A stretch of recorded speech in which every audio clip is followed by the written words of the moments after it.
জান্নাতে আম্মা ফাতেমার মতো করো নিজেকে তৈয়ারি। কার মতো তৈরি হতে হবে? মা বোনেদের কার মতন তৈরি হতে হবে? আম্মা ফাতেমার মতো, তাই তো নাকি? তাই কবি লিখছে, যদি হতে চাও না রে জান্নাতে জান্নাতে আম্মা ফাতেমার মতো করো নিজেকে তৈয়ারি। যদি হতে চাও না রে জান্নাতে জান্নাতে আম্মা ফাতেমার মতো করো নিজেকে তৈয়ারি। কেমন নারী ছিলেন তিনি, ছিলেন কেমন সংসারে, কেমন নারী ছিলেন তিনি, ছিলেন কেমন সংসারে। করো শরণ তাকে মা বোন, করো শরণ তাকে মা বোন। এবার সব কিছু ছাড়ে যদি হতে চাও না রে জান্নাতে জান্নাতে আম্মা ফাতেমার মতো করো নিজেকে তৈয়ারি। কেমন নারী ছিলেন তিনি, ছিলেন কেমন সংসারে, কেমন নারী ছিলেন তিনি, ছিলেন কেমন সংসারে।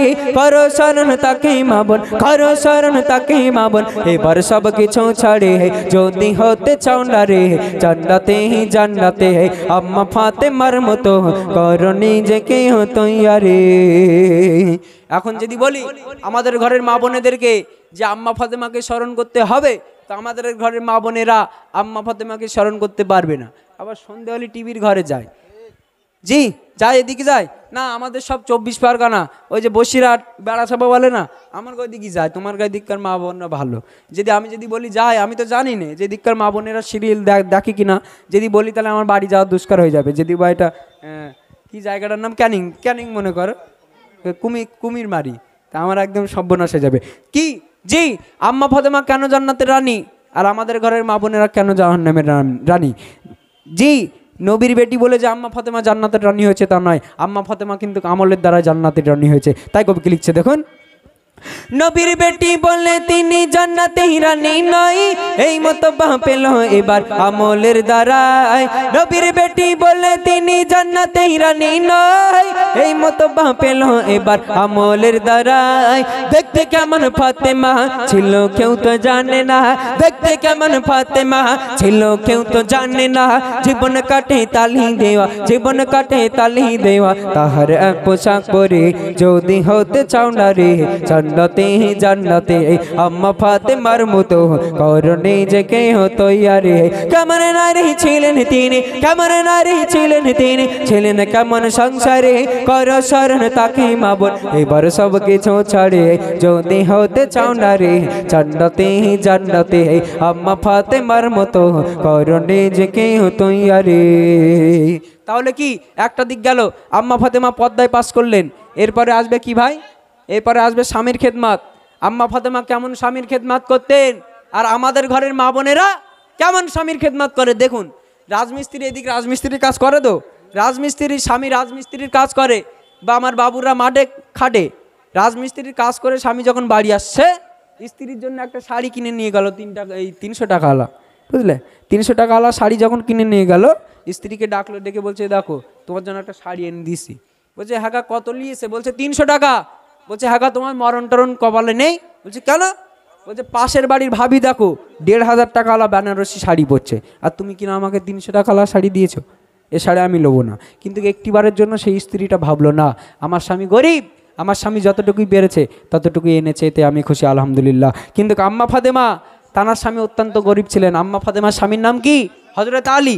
হযরত আলী অনেক গরিব ছিলেন, যে একবেলা খাওয়া হতো তার একবেলা খাওয়া হতো না। তথাপিও আম্মা ফাতেমা কেমন স্বামীর সঙ্গে ব্যবহার করেছিলেন, আর আমাদের ঘরের মা বোনেরা কেমন স্বামীর সঙ্গে ব্যবহার করে। শেষ সন্দেহ কবি কত সুন্দর কথা বলছে দেখেন, পিতার কথায় স্বামীর সেবাই করতো অবিরাম, কখনোই করেনি কিছুই কারোর অপমান। পিতার কথায় স্বামীর সেবাই করতো অবিরাম, কখনোই করেনি কিছুই কারোর অপমান। গরিব ছিল তার স্বামী তবু তার কাছেই দামি, গরিব ছিল তার স্বামী তবু তার কাছেই দামি।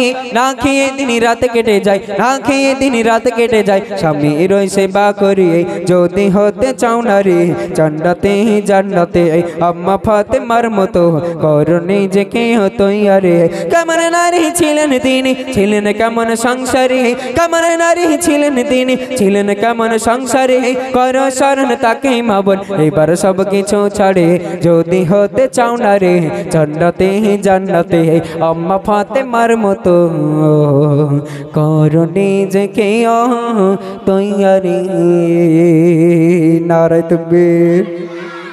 আচ্ছা কোচি আর একটু জোরে হবে না নারায়ে তাকবীর।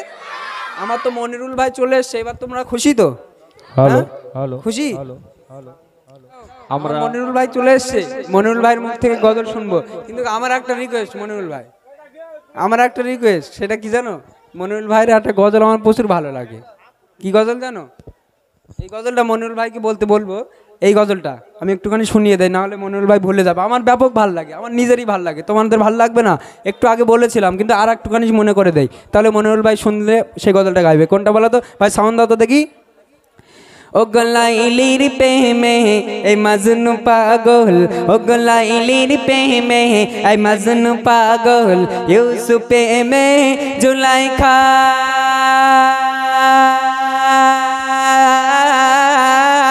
এই নবীর প্রেমে এই বেলাল পাগল, আরো পাগল খাদিজা। সেই জামানাতে প্রেম কেমন ছিল আর এখনকার জামানাতে প্রেম কেমন করে? এখনকার জামানাতে প্রেম করা মানে মুরগি পোষা সমান। যাই হোক, এই গজলটা মনিরুল ভাইয়ের কাছ থেকে আমরা শুনবো, ঠিক আছে?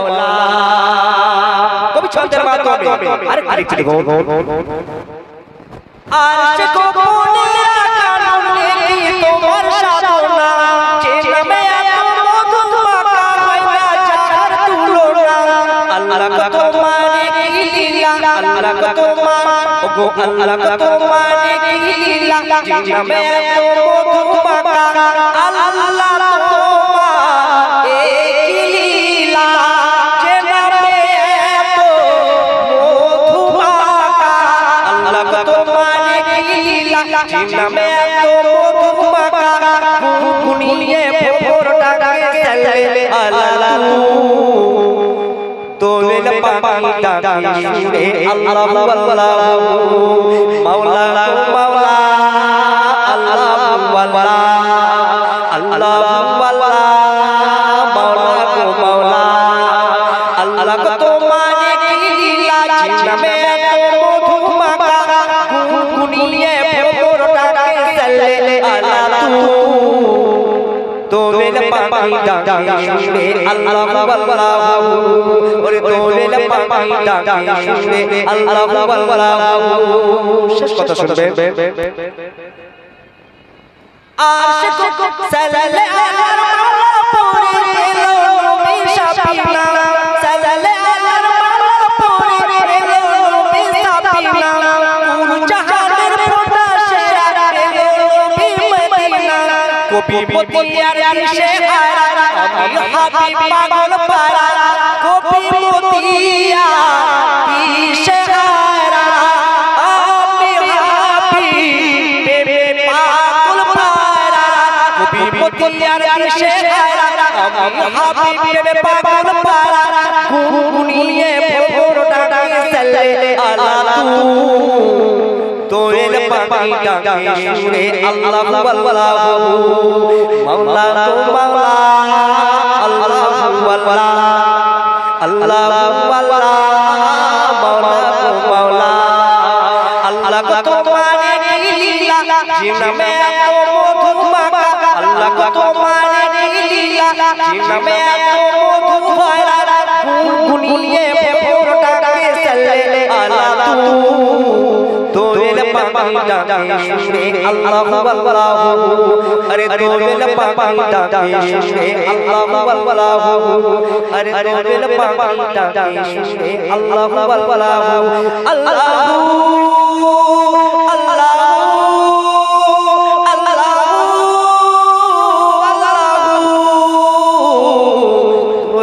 পাখি ডাকে সুরে আল্লাহ আল্লাহ আরে তোল পাখি ডাকে সুরে আল্লাহ আল্লাহ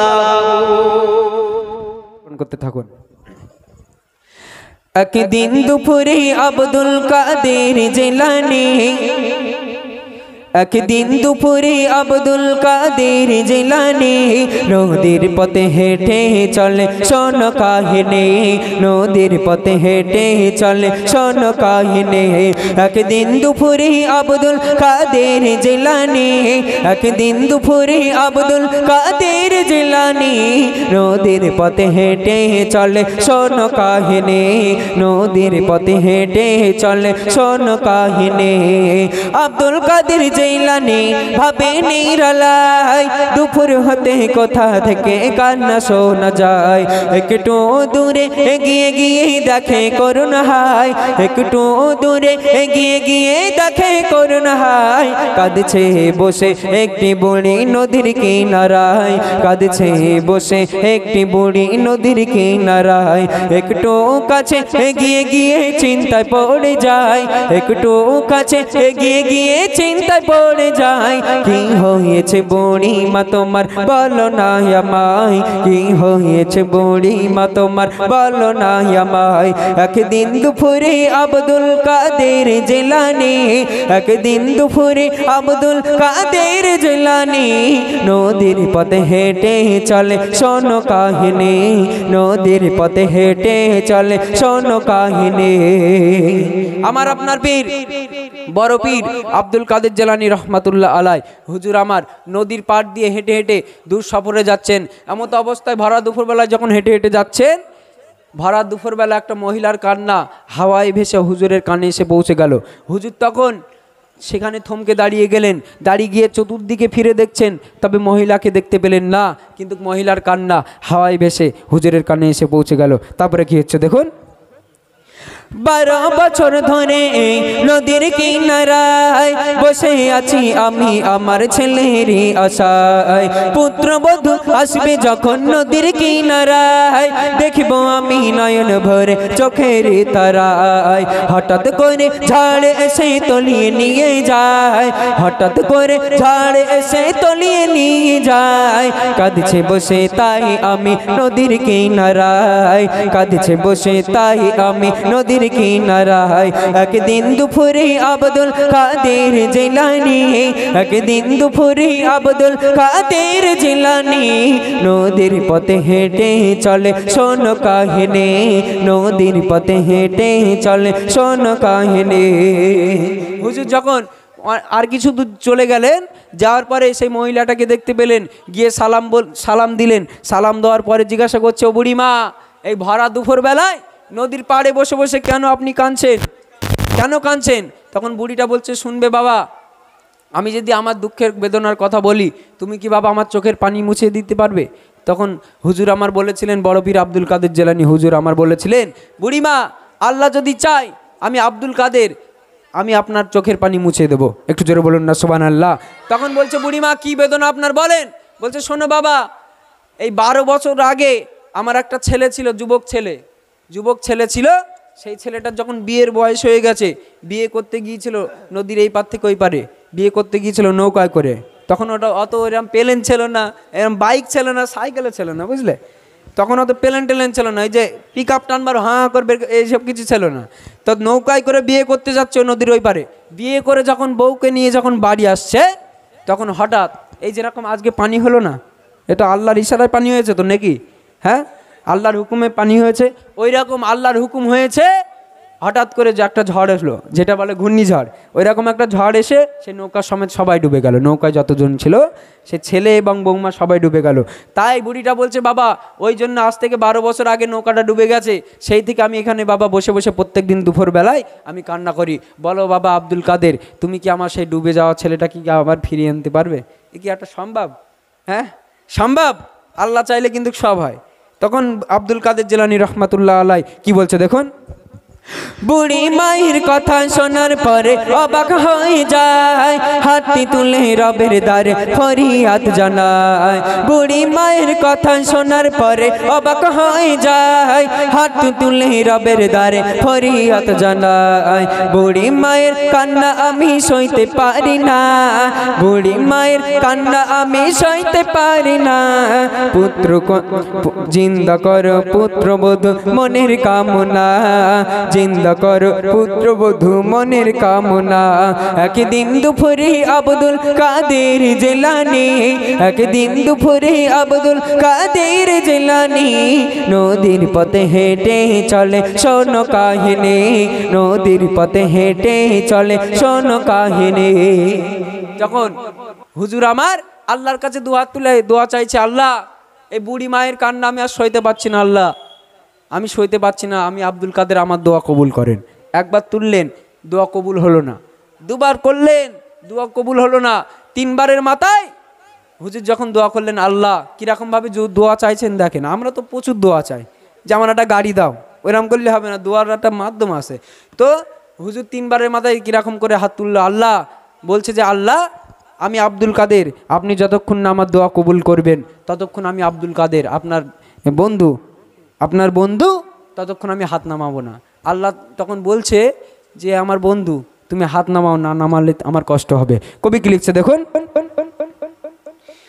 নদীর দিকে তাকিয়ে আমি অবাক হয়ে যাই, নদীর দিকে তাকিয়ে আমি মায়ের চোখের পানি তখন মুছে যায়, বুড়ি মায়ের চোখের পানি তখন মুছে যায়। হাসি মুখে তাদেরকে বুকে জড়িয়ে নেয়, হাসি মুখে তাদেরকে বুকে জড়িয়ে নেয়। রবি নূর হও না সেই প্রভুর দিবানা, রবি নূর হও না সেই প্রভুর দিবানা, যিনি তোমার মালিক প্রভু রব্বানা, যিনি তোমার জানের মালিক প্রভু রব্বানা। একদিন দুপুরে আব্দুল কাদের জিলানী, একদিন দুপুরে আব্দুল কাদের জিলানী নদীর পথে হেঁটে চলে শোনো কাহিনী, নদীর পথে হেঁটে চলে শোনো কাহিনী। একদিন দুপুরে আব্দুল কাদের জিলানী, একদিন দুপুরে আব্দুল কাদের জিলানী নদীর পথে হেঁটে চলে শোনো কাহিনী, নদীর পথে হেঁটে চলে শোনো কাহিনী। এই গজলটা অ্যাকচুয়ালি আপনাদের এখানেই নতুন গেয়েছি ভাই, যার কারণে একটু কথা বলতে অসুবিধা হলেও কিন্তু গজলটা আমি নতুন গেয়েছি একদম। কোচি শুনেছো এরকম গজল কোনো দিন? এই ঘটনাটা খুব আশ্চর্যজনক ঘটনা গজল। তো যাই হোক, একটা প্লেন গজল হোক না।